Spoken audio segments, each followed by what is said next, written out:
Täjikistana barýan we Türkmenistanyň serketlerinden geçip bilmän galýan ýük ulaglaryň eýeleri we sürüjileri heniz meseleniň çözülmegine garaşýarlar.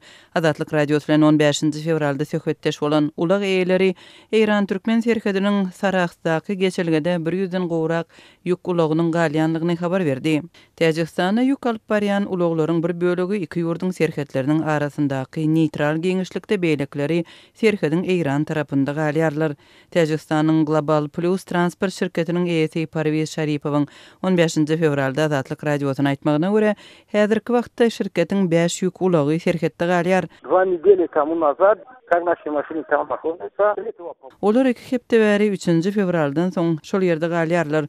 Olar üçin serket geçirgesini yapdylar. Serketçiler sebäbini düşündirmeýärler diýip Şaripow aýtdy. Пограничники закрыли, они ничего не говорят. Onuň sözlerine görä şirketiň eýeçiligindäki ulaglaryň sürüjileri günüň ikinji ýarymynda ýene serketçilere ýüzlenip geçmäge ruhsat soradylar.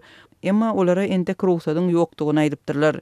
Türkmenistanyň serkedinden geçip bilmän galýan ýük ulaglaryň sürüjileriniň sözlerine görä, esasan Täjikistana ýük alyp barýan transport serketden goý berilmeýär. Таджикскими номерами. А другие казахскими номерами, турецкими номерами. А груз Таджикистан, их не пустят тоже. Täjikistanyň belgileri bolan transport işleri Täjikistana ýük alyp barýan gazak hem türk belgili transporty geçirmeýärler.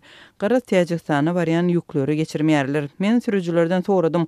Meselem Özbekistany we Gazakstany barýan ulaglar geçip dur. Problema diňe täjik ulaglaryna degişli bolmaly diýip Täjikistanyň Global Plus transport şirketiniň eýesi Parviz Şaripow aýtdy. 14-nji fevralda Täjikistanyň gümrük gullugynyň ýol başçysy Hurşet Karimzada täjik ýüklerini Türkmenistanyň giňişliginden geçirmek barada Türkmen tarapy bilen diplomatik derejede gepleşik alınıp barýanlygyny jurnalistler aýtdy. Munyň Täjikistanyň 108 sany demir ýol wagonunyň hem Türkmenistanyň giňişliginden geçip bilmän galýanlygy Azatlyk radiosyna ma'lum boldy.